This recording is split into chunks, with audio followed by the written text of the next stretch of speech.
哎，很多人问过我说，你家大胖媳妇带孩子怎么样？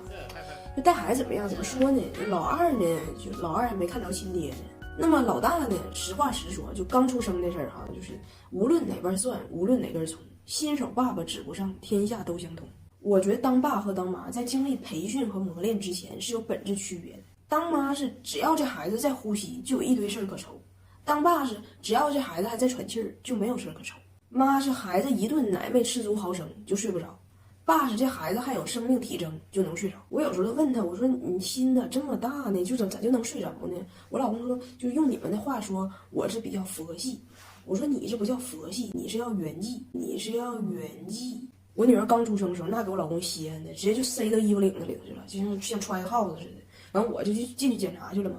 等我检查完之后，给我拿轮椅推出来，人已经睡着了，孩子掉下去，就是较大嘛。有一次我半夜一个人喂奶，完事我就喂，我女儿好不容易就是要迷糊了，眼睛刚闭上，我老公咔一声大呼噜，哀嚎，就野狼哭白活嘛。关键他那呼噜就咔一声，完我女儿一激灵，完就卡那了，没有下文了。他如果继续就继续打，我女儿可能就迷糊又睡着。他倒好，就一声没了，就我女儿等了好几秒就没声，给孩子吓哇哇哭，以为他爹没了呢，当时给我气的。但是我和我老公之间是吵不起来那种大架的，就什么叫大架，就那种就第二天回想还很过瘾的那种。因为啥呢？就我英语没有那么好，他汉语还非常差。但是你发现没，那些损词儿啊、歪科啊，就必须得是那种不加思索直接崩出来那种的才赶劲儿。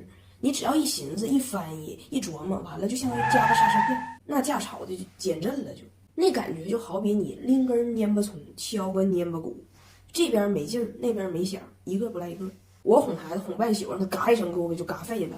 那天夜晚我想通了一个道理，就是谈恋爱的时候讲究上头要准，结了婚之后讲究下手要损，俗称就是掐大腿里的，嗷一声就让我掐了。这玩意儿就跟中医一样，就取大腿根部最白处，每日卯时丑时各一次，配合大声谩骂共同服用，不出10余日就康复了嘛。就是我老公的大腿的裆部让我掐上了丹青色，没有丹青色的裆部，何来有担当的男人？当然我不是说天下的爸爸都不如妈妈啊，不是那意思，就是说孩子刚出生的时候，妈妈有那种天然的警觉性，这东西爸爸得慢慢培养。但是这个天然的差异呢，就必然造成这孩子对妈妈的依赖性更大。就当时引诱我女儿从我身上下来，就是换奶瓶，费老大劲了，必须得是和亲妈可以 PK 的才能被接受。所以拿铁上奶瓶的时候，我直接选择的就是飞利浦 PPS 牛奶，它的奶嘴是花瓣纹，就是模仿的妈妈的胸型设计，亲肤质感非常柔软，而且还不容易扁塌。它手柄的设计就是模仿妈妈的手指，然后里边还有一圈硅胶，可以防止手滑。就咱们都干过那种事儿，就哄孩子睡觉的时候玩手机，结果手滑了，啪，手机掉了，给孩子脸砸了。别不承认，我就干过这事。然后安抚奶嘴呢，我选的是飞利浦家新安怡这个荷兰进口的马卡龙系列，因为它是扁头的，特别像宝宝的小手指，给他们安全感。但是奶嘴这玩意儿嘛，小宝宝还不会说话，你咋证明它好呢？通过第三方认证，在美国接受试用的230个宝宝中，这款奶粉的接受度高达98%。另外，他家还有这款一体式安抚奶嘴，就是家长可以把手指伸进宝宝嘴里逗他。这当妈的喂奶老被咬，当爸的也可以伸进去被咬一咬嘛，做有担当的男人嘛。我儿子张拿铁，爸爸是加拿大人，但是一句英语不说，这个事儿到底是因为啥？我心中其实有个答案，但是我没跟你们说，你们帮我分析分析，看有没有道理。我觉得啊，张拿铁压根儿就没把他爸当爸，甚至他都没把他当人类，他一直把他爸当成了一个宠物。我是有一定论据的，你们跟我细品。你们知道张拿铁1岁半之前是在铁岭跟我妈一起住，在铁岭这边土地上啊，他不但没听过说整段英文的人，就连那种就说中文咔嚓就加几句英文，就让我们来 check 一下他 base 在哪儿，那类人他也没见过。然后突然间在拿铁1岁半时的一个初秋，他爸出现了，然后拿铁就从铁岭搬到了北京的一个新的房子里，在这个房子里就有这么一个白胖子。在拿铁的视角里，他不光长得不像个人类，他还不说人话，就一直在发出很多奇奇怪怪的声音。而在此之前呢，还有一个非常重要的信息，就是拿铁1岁半之前在铁岭的时候，我妈养了一条狗叫玲玲。玲玲的特点是白毛，很胖，爱叫，喜玩耍。然后拿铁刚认识他爸的时候吧，不管他爸叫爸，叫名。有一次骑着大胖媳妇脖子下楼玩，拿铁就看着旁边有俩小孩遛着狗疯跑，拿铁就拍了他爸一下头说：“快跑，Jimmy！” 跟他跑。那个时候呢，我还没有产生这个联想，但后来有一次，大胖媳妇带着拿铁到楼下小广场玩，一群孩子都带着他们的爱宠围在一起，拿铁突然回头看了他爸一眼，说 ：“Jimmy，握手。”握手。他爸也没懂啊，乐呵就握手了，以为父子关系在逐渐亲近呢。结果拿铁说 ：“Jimmy。” 大胖姐说啊，谢谢拿铁，爸爸在坐着呢。我当时后背一身冷汗呢，我想说该不会这孩子要的坐是用后腿那种的吧？用后腿那种的吧？哎，你们品是不是很有可能？当时拿铁心中的爸爸是一只前腿握手后腿做的爱宠。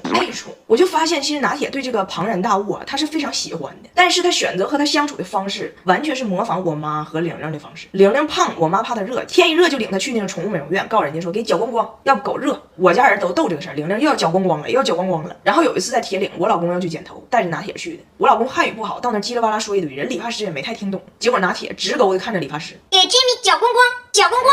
我的这个观察和猜测啊，做一个秘密被我尘封了。我觉得大胖媳妇如果知道自己老带着儿子下楼玩，其实是被儿子溜，心里可能挺难受。但也就1个月吧，拿铁跟他爸熟了以后，就不让他爸表演握手了，明白了那是爸，但是依然坚决拒绝用英语沟通。我跟大胖媳妇说，你如果想打破这个文化壁垒，那只有你把汉语学好，没别的招了。我说你曾经因为不说汉语付出了很惨痛的代价，等你老了我再慢慢跟你说，你都行过去。你可以用我们的语文。这套书是新华出版社和猿辅导联合出版的，跟着新华社的文章感受一下人家怎么用的汉语。听说现在还行，你跟着写作的书学学写，咋找灵感，咋动笔，咋用词儿。阅读书也把每周要读什么给规划好了。所谓嘴笨手笨都是脑子里储备量不够，听不懂的直接老师给你讲。但是我发现吧，大胖姐确实是在学汉语，但是她复习知识点的方式非常另辟蹊径。比如她老接着诈骗骚扰电话，但是她就是不挂。人家说先生，您在我们的平台上获得了多少多少的提现额度，您如果下载什么什么什么，您就可以什么什么什么，从而享受3年内免利息、减免部分贷款等政策。他就搁那哇啦哇啦说一堆，给骗子都唠疯了，诈骗犯都不适应了。这个用户不会是要给账号信息了吧？结果他这边呢，就跟咱们小时候练英语听力似的，他就逮着一个词儿听懂了。哎，我听懂了那关联词从而，你给我打电话，从而骗我钱，从而我报警，从而把你抓去，把你抓去。哎，俺家张拿铁呀，办加拿大护照的时候被加拿大给拒了，不知为何加拿大人不认可他是加拿大人。是这样的，我以前跟大家说过，像我们家这种父母一边是中国人，一边是外籍，这些串儿啊可以同时拿中国的户口，也可以拿外国的护照，一直到18岁之前可以脚踏2只船，直到18岁的时候自己选择一边，放弃另一边。张拿铁呢，虽然出生以后就没离开铁岭，但是在奶奶温蒂的眼中呢，孙子一直是一个加拿大的游子，所以就一直盛情邀请这个从来没出过国的张拿铁回一趟他的故乡加拿大。我们寻思呢，可能将来有一天是要去看看，这样的话呢，就需要给他办加拿大护照。我们是今年6月份提交的申请，把张拿铁所有的情况都解释的清清楚楚。他爸就等着，哎，一拿着护照带着拿铁衣锦还乡呢。结果4个月过去了，一直没有信儿，拿铁衣服都很紧了，依然无法还乡。我们寻思咋回事呢？然后前天就登录网站查了一下他的办理进度，一查很刺眼呐，拿铁章未被受理。我们都不知道到底是哪个环节出现了哪些疑点，让加拿大方对张拿铁是加拿大人这个事儿颇有微词。大胖女一看儿子未被受理的结果，那气得口吐芬芳啊，跟我说：“你说加拿大作不作？人口本来就不多，又拒一个，又拒一个。关键是吧，张拿铁的户口前2天不让他奶给整丢了吗？现在呢，家方又拒绝，在身份这个领域上啊，看起来很光鲜，实际上一无所有，一无所有。在张拿铁的户口得到补办之前，这个人在宇宙里很神奇，他存在，哎，他又不存在，他是一个户籍黑洞，薛定谔的铁，薛定谔的铁。然后通过护照这个事儿哈，我就发现大胖媳妇整个这个人有很大变化，被我妈同化的非常严重。我跟我妈说，我说张拿铁这护照的事没办下来，我妈说，那你俩不知道努力吗？这要搁以前吧，大胖媳妇肯定怼他，结果这次来一句找人。